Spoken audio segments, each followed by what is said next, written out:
Our reading this morning is a poem by Wendell Berry called I Go Among Trees and Sit Still. I go among trees and sit still. All my stirring becomes quiet around me, like circles on water. My tasks lie in their places where I left them, asleep like cattle. Then, what I am afraid of comes. I live for a while in its sight.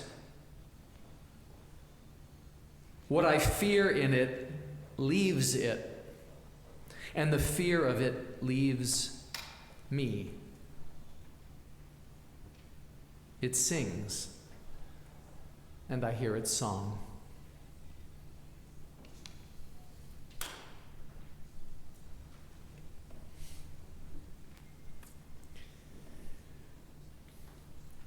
Several years ago on Earth Day, about 20 folks from the Unitarian congregation on Martha's Vineyard that I was serving at the time gathered with me at the arboretum on the island called Polly Hill. Polly Hill Arboretum is a place of sunny meadows and meandering paths and many beautiful and interesting trees. When we visited, dozens of old cherry trees were in full blossom, their pinkish white blooms dotting the landscape, much as they do right now here in Cambridge. Our intention that day was to deepen our connection with the earth by walking slowly and meditatively over this small but beautiful portion of the earth's surface. We walked with our senses open and awake, wanting to see, touch, listen, taste, smell the earth in spring. As our walk got underway, I found my senses and spirit leading me to a cluster of tall Asian cypress trees, great big evergreens with thick branches of long needles. Beneath one of the cypresses, I sat down on a soft blanket of fallen pine needles that had been warmed by the sun. There I kind of straightened my back against the trunk of the tree, feeling its rough bark along my spine. And for a long time, I just sat there. I've discovered that I'm never alone while sitting beneath a large tree. Above me in the cypress's dark canopy, I heard chickadees and jays. Beside me on the ground, bugs and insects scuttled through the fallen needles. Nearby, the fat bees buzzed, and a squirrel shot me a wary glance. Every tree, its own ecosystem, its own cosmos. Sitting beneath the tree, sheltered by its branches, cradled by its roots, it's easy to feel that I too am part of its world. In his great novel about the life of trees, The Overstory, Richard Powers writes, "In the forest, there are no individuals." Now, as I sat beneath the cypress that Earth Day morning, I got to thinking about how one of the greatest stories of spiritual transformation ever told takes place under a tree, right? The Buddha's enlightenment under the Bodhi tree. You remember the Buddha's story, the story of how, as a boy, the young Gautama lived a privileged life, sheltered from the deprivations and sorrows of the world. But one day, while riding in his father's chariot, he saw a dead man by the side of the road and was overcome by the reality of the world's suffering. Maybe some of you will recall that several months ago I shared with you this figurine that a congregant once gave me. It depicts a person bent over in sorrow, head in hands. It's sometimes called the Weeping Buddha. It's meant to represent the Buddha's sensitivity to the suffering of the world, his compassion. The day after he saw the dead man, Gautama set out on a quest to better understand the source of our suffering, as well as the spiritual means by which we might ease or relieve that suffering. He fled the privilege of his father's palace and wandered for many years in the country, begging for his meals, living a life of poverty and asceticism. Yet for all the mortifications of the flesh, he came no closer to the truth he sought. Not until he found the Bodhi tree. Now, some say it happened during the full moon of May, right about this time of year. While wandering through a wooded grove, Gautama discovered a beautiful Bodhi tree, Ficus religiosa, the sacred fig. In India, it had long been a special, even holy tree. Generations of weary travelers had taken shelter from the sun beneath its branches. Its heart-shaped leaves were said to have healing properties. Its large and complex root system afforded places for small creatures to burrow and hide. Now, the tradition says, and I think this is a salient detail, the tradition says that when Gautama first saw the tree, he was struck by an intuition, or a memory, really. A memory of a time when, as a child, he sat for a while beneath an apple tree on his father's estate. And he found there a deep sense of peace. With this memory in mind, Gautama approached the Bodhi tree, circled it one time, and then sat cross-legged beneath the tree, facing east, vowing not to get up again until he found the answers to the questions that he sought. I have another carved figure here that was given to me.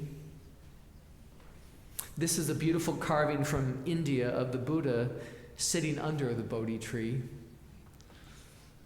Notice how the tree shelters and envelops him. Notice his peaceful countenance. Here the Buddha sat and sat and sat. No one's certain just how long Gautama meditated there. Some traditions say 7 days, some 7 weeks. In any case, one morning as Venus rose in the sky, the Buddha stood up from underneath the tree and roared like a lion. And the Bodhi tree rained down flowers upon him, for he'd finally attained the enlightenment he sought. He'd finally found insight into this problem of human suffering. And part of what the Buddha discovered under that tree is that much of our suffering comes from our attachment to an idea of ourselves as isolated beings, discrete selves. But that's not the whole story of who we are. The antidote to our suffering is to let go of this myth of the isolated self and live into a sense of self that is at one with creation. To allow the false barriers between self and world, self and earth, self and other fall like scales from our eyes. Thich Nhat Hanh would say that under the Bodhi tree, the Buddha discovered the truth of our interbeing. Now, I've got no proof, but I have to believe that it wasn't just a coincidence that the Buddha was sitting under a tree when he came to this revolutionary insight. I mean, he could have chosen another location to meditate, right? I mean, he could have gone to a mountaintop or sat by a beautiful body of water, but instead, led by his intuition, led by that childhood memory, the Buddha chose the Bodhi tree as the place for his enlightenment. Or maybe it chose him. Because there, sheltered beneath the tree's generous canopy, enfolded in its large sinuous root system, with the sound of the great wind blowing through the leaves, I have to believe that the Buddha couldn't help but feel the boundaries of self slip away there. Couldn't help but feel his identity merging with that of the tree and the earth beneath him and the creatures that surrounded him. It was the tree that helped him experience this.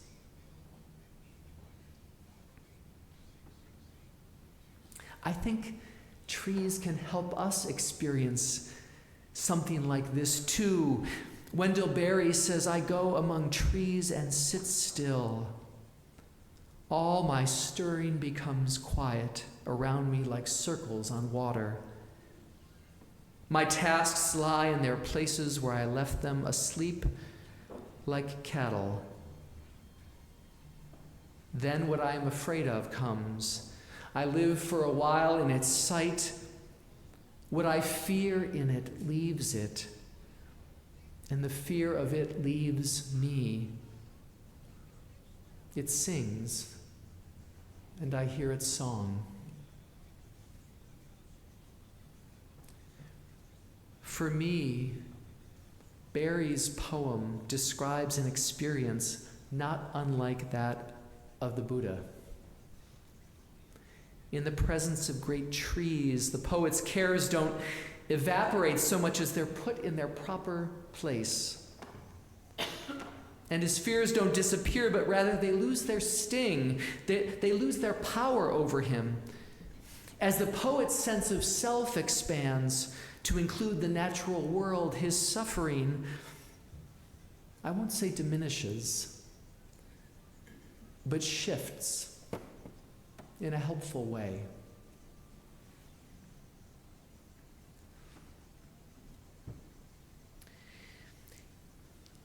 You know, for years I've stood in pulpits and I've preached about the seventh principle of Unitarian Universalism, which honors respect for the interconnected web of existence of which we are a part. But over all those years, friends, I have to say, I think I only ever got it half right. I got that we should respect the earth. I got that the earth was interconnected, but I never really understood the part about me being part of that interconnected web. I just didn't feel it. And what I've come to realize is that if we don't feel that sense of interconnectedness, then I'm not sure we can ever really get what it means to respect and care for life on earth. But it's all changing for me now. As I muddle through middle age, I sense many changes happening inside of me, changes in how I understand myself and my relationship to the world. And one of those changes is that after years of preaching about the interconnectedness of life, I'm finally allowing myself to feel it. Sometimes I feel it when I'm underneath a cypress tree. Sometimes I feel it when we sing together in church or pray together. Sometimes I feel it when I'm overcome with love for my son and I realize that a part of my heart is always out there in the world with him. The rigid boundaries of self and ego are softening, and I'm slowly finding my home in the web of creation. And I believe these changes in me are necessary if I am to show up for the world in the ways that the world needs me to show up in this moment.